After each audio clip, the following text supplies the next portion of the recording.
nämä poikkeuspykälä ja sen poikkeus meni samaan kontekstiin, eli ulkopoliittinen päätöksenteko ja valtioneuvoston toimivalta EU-ssa, niin ne oli samassa pykälässä.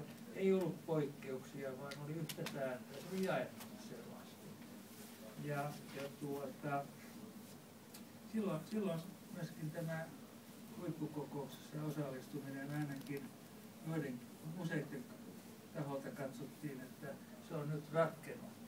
Mutta se ei ollutkaan sitten näin, vaan tässä on ollut tämä konflikti tai tämä erimielisyys on jatkunut, ja hän on Euroopan neuvostossa on jonkin verran myöskin, siellähän on nyt ollut poikkeuksellinen, siellä on ollut koko ajan näitä sopimusmuutoksia, jotka kuuluu periaatteessa presidentille. Eli siellä on ollut sitä toimivaltaa, ja aina nyt Lissabonin sopimukseen asti, että nyt ehkä siellä ei niitä enää ole. Mutta toisaalta Lissabonin sopimuksessa on se, että siellä on vain yksi osallistuja, ellei ne osallistujat toisin päätä. Eli Suomessa edustaa joko presidentti tai pääministeri, ja täällä on jo valmisteluvaiheessa otettiin kanta siihen, että se olisi ensisijaisesti pääministeri. Ja nyt tässä on, minkä takia tämä muutos, tämä perustuslain tarkistus, niin yksi niin kuin tässä on ollut, niin yksi seikka on, että miten tämä edustautuminen halutaan sitten järjestää, kun se ei ole täysin riidaton ollut. Eli tämä perustuslain muutos, mikä tässä tämä viimeinen on, niin tässä on ehkä voi katsoa, että tässä on tämän niin kuin nykyisen perustuslain niin kuin hienosäätöä ja näitä muutamia seikkoja, jotka on niin kuin kaivelleet niiden muuttamista olosuhteita vastaavasti. Sitten nyt ei ehkä ole aikaa, mutta tuli mieleen myöskin, että kuinka pitkään tämä jatkuu, tämä perustuslaki, onko tämä 50 vuotta, ja tässä tulee tähän globalisaation ongelmat tulee niin kuin eteen, mutta ehkä mä lopetan tähän, niin voidaan jatkaa. Hyvä, kiitos. Voidaan tosiaan jatkaa sitten kysymysten muodossa, ja tietysti varmaan vielä siihen suuntaan tulevaisuus näyttää. Ja sitten Eera Parvo, erityisasiantuntijana valtuuston kanssa. Kiitos. Mä voisin tässä itse asiassa keskittyä ehkä nimenomaan tämän huippukokouksen eli Eurooppa-neuvoston rooliin ja miten tämä rooli on muuttunut viime aikoina ja miten tämä liittyy tähän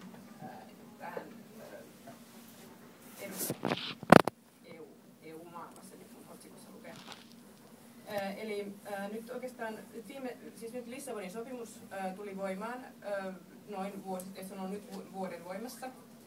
Ja kuten tässä on tullutkin ilmi, niin siellä on useita merkittäviä muutoksia, jotka koskevat nimenomaan EUn toimielimiä. Ja se, mikä liittää nämä muutokset tähän keskusteluun, mikä meillä on tänään, niin on se, että Eurooppa-neuvostosta eli huippukokouksesta on tullut EUn virallinen toimielin. Samalla tavalla kuin EUn neuvostosta, missä jäsenmaat on edustettuna, että myös Euroopan parlamentti, minkä eurovaaleissa kansalaiset valitsevat suoraan. Ja itse asiassa tässä on Euroopan neuvoston rooli on siinä mielessä nyt korostunut viime aikoina, että ensinnäkin tämä, että siellä siis siitä on ollut virallinen toimija, niin se tekee myös pystyy tekemään myös oikeudellisesti sitovia päätöksiä.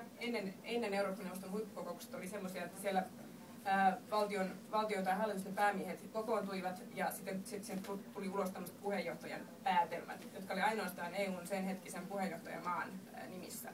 Mutta nyt sieltä tulee tämmöinen teksti, mihin kaikki jäsenvaltiot on sitoutuneet. Siitä tulee EUn virallinen asiakirja esimerkiksi. Tämä on tämmöinen esimerkki, miten tämä on muuttunut. Ja nyt viime aikoina olette varmaan nähneet, että Eurooppa-neuvosto on kokoontunut hyvin usein. Ja varmaan nyt tämä talouskriisi on ollut yksi syy siihen, minkä takia viime aikoina valtion tai hallitusten päämiehet on niin usein kokoontuneet. Että se on selkeästi viime aikoina korostunut tämän poliittisen ohjauksen rooli. Eli Eurooppa-neuvoston tärkein tehtävä on niin kuin antaa unionille yleisiä poliittisia linjauksia ja painopisteitä. Ja sitten jäsenmaat ja muut instituutiot laittaa niitä toimeen. Ja itse asiassa, jos ajatellaan sitä, mitä se vaikuttaa, niin ikään EU-päätöksenteosta on tullut enemmän tämmöinen, niin kuin viime aikoina on ollut huomattavissa, että päätöksistä usein on tullut enemmän tämmöisiä niin sanottuja top-down päätöksiä, eli ikään kuin päämiesten tasolla ollaan määritelty jo tietynlaisia asioita tai poliittisia linjauksia, ja ne on sitten tulleet osaksi EU-lainsäädäntöä ja muuta. Et se on selkeästi korostunut viime aikoina Eurooppa-neuvoston rooli. Ja sitten tämän lisäksi on tällaisia epävirallisia tapaamisia, päämiesten epävirallisia tapaamisia, näitä 3. maan huippukokouksia, mistä oli kyse. Ja sitten lisäksi Eurooppa-neuvoston roolin muuttumisen lisäksi tässä näkyy myös se, että EUlla on tullut Lissabonin sopimuksen myötä myös uusia toimijoita, kuten kaikki ovat varmasti kuulleet, että esimerkiksi Eurooppa-neuvosto on nykyään pysyvä puheenjohtaja, joka on tällä hetkellä belgialainen Herman van Rompuy. Ja sitten lisäksi unionille on tullut uusi ulko- ja turvallisuuspolitiikan korkea edustaja, Lady Ashton, joka on myös mukana Eurooppa-neuvoston toiminnassa. Ja tämä on myöskin siinä mielessä muuttanut tätä päätöksentekoa tai itse asiassa Eurooppa-neuvoston roolia, että pysyvä puheenjohtaja on tuonut sellaista jatkuvuutta siihen, mitä siinä ei ehkä ennen ollut silloin, kun aina puheenjohtajamaan päämies sitä johti. Miten tämä liittyy tähän edustautumiseen? Mä voisin ensin ihan ikään kuin ihan käytännössä kertoa, miten on mennyt ennen tätä Lissabonin sopimuksen tuloa ja näitä muutoksia, miten se menee käytännössä. Eli silloin kun on saatu tieto Eurooppa-neuvoston kokouksesta, että se kokoontuu, milloin se kokoontuu, niin valtioneuvosto tekee valtioneuvoston yleisistunnossa päätöksen siitä, miten Suomi edustautuu siellä. Eli käytännössä päättää, ketkä kuuluu valtuuskuntaan, eli onko siellä pääministeri, presidentti, joku muu ministeri. Ja tasavallan presidentin kanslia on aina ennen, he on ilmoittaneet ennen kokousta, että haluatko osallistua ja niissä asioissa, jotka kuuluvat presidentin toimivaltaan. Ja se on kirjattu sitten näin. Ja näin on myös tapahtunut, että presidentti on osallistunut. Käytännössä se on mennyt niin, että silloin kun presidentti on istunut kokoussalissa, niin siellä on ollut ennen 2 paikkaa. Siellä on ollut yleensä pääministeri ja presidentti. Ja jos vaikka kummatkin on olleet paikalla, presidentti ja pääministeri, niin on tapahtunut juuri näin, että esimerkiksi ulkoministeri, joka on ollut paikalla, niin on sitten ollut sen aikaa kokoushuoneen ulkopuolella. Esimerkiksi.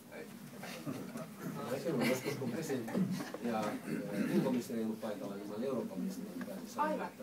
Myös Eurooppa-ministeri tai valtiovarainministeri on esimerkiksi olleet silloin kun näin on päätetty, niin olleet mukana. Mutta tästä lähtien Lissabonin sopimuksen jälkeen se on muuttunut niin, että siellä on tosiaan vain yksi paikka. Ja siinä on toimittu niin, että itse asiassa Lissabonin sopimuksen voimaantulon jälkeen siellä on ainoastaan pääministeri ja lisäksi sitten ulkoministeri tai Euroopan ministeri paikalla sijaisena. Mutta joka tapauksessa sitten se on nyt käytännössä näin, mutta sitten mikä tässä on ehdotettu, miten perustuslakia muutettaisiin, olisi niin, että tämä olisi kirjattu myös, niin kuin sanottiin, kirjattu myös sitten perustuslakiin, että pääministeri on ensisijaisesti se, joka edustaa Suomea huippukokouksissa, ja sitten valtioneuvosto tekee valtioneuvoston yleisistunnossa päätöksen siitä ministeristä, joka häntä siellä niin sanotusti avustaa. Se menisi näin. Itse asiassa tämä parlamentarismin lisääminen on tullut tässä jo, että tällä pyritään ikään kuin, kun ajatus on se, että kun pääministeri on